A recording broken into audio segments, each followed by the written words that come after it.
بسم اللہ الرحمن الرحیم۔ السلام علیکم۔ صحیح بخاری سے حدیث نمبر 66۔ ایک مرتبہ رسول خدا صلی اللہ علیہ وآلہ وسلم مسجد میں تشریف فرما تھے اور لوگ آپ کے ارد گرد بیٹھے ہوئے تھے کہ 3 آدمی وہاں آئے۔ ان میں سے 2 رسول اللہ صلی اللہ علیہ وآلہ وسلم کے سامنے پہنچ گئے اور ایک واپس چلا گیا۔ راوی کہتے ہیں پھر وہ دونوں رسول اللہ صلی اللہ علیہ وآلہ وسلم کے سامنے کھڑے ہو گئے۔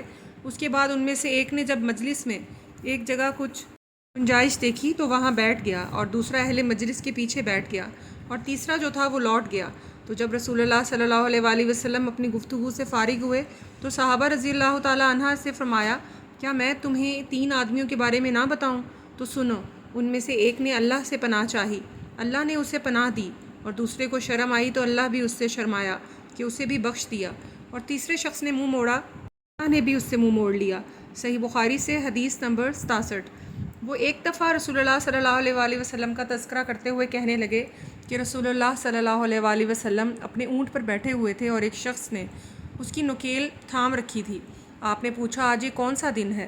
ہم خاموش رہے، حتیٰ کہ ہم سمجھے کہ آج کا دن آپ کوئی دوسرا نام اس کے نام کے علاوہ تجویز فرمائیں گے۔ پھر آپ نے فرمایا، کیا آج قربانی کا دن نہیں ہے؟ عرض کیا، بے شک۔ اس کے بعد آپ نے فرمایا، یہ کون سا مہینہ ہے؟ ہم اس پر خاموش رہے اور یہی سمجھے کہ اس میں آپ اس کے نام کے علاوہ کوئی دوسرا فرمائیں گے۔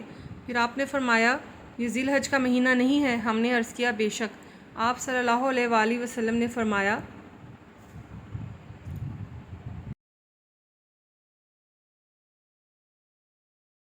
تو یقیناً تمہاری جانیں اور تمہارے مال اور تمہاری آبرو تمہارے درمیان اس طرح حرام ہیں جس طرح آج کے دن کی حرمت تمہارے اس مہینے اور شہر میں ہے۔ بس جو شخص حاضر ہے اسے چاہیے کہ غائب کو یہ بات پہنچا دے، کیونکہ ایسا ممکن ہے کہ جو شخص یہاں موجود ہے وہ ایسے شخص کو خبر پہنچائے جو اس سے زیادہ حدیث کا یاد رکھنے والا ہو۔ صحیح بخاری سے حدیث نمبر 68۔ رسول اللہ صلی اللہ علیہ وآلہ وسلم نے ہمیں نصیحت فرمانے کے لیے کچھ دن مقرر کر دیے تھے، اس ڈر سے کہ کہیں ہم کبیدہ خاطر نہ ہو جائیں۔ صحیح بخاری سے حدیث نمبر 69۔ آپ نے فرمایا، آسانی کرو اور سختی نہ کرو، اور خوش کرو اور نفرت نہ دلاؤ۔ صحیح بخاری سے حدیث نمبر 70۔ عبداللہ ابن مسعود ہر جمعرات کے دن لوگوں کو وعظ سنایا کرتے تھے۔ ایک آدمی نے ان سے کہا، اے ابو عبد الرحمن، میں چاہتا ہوں تم ہمیں ہر روز وعظ سنایا کرو۔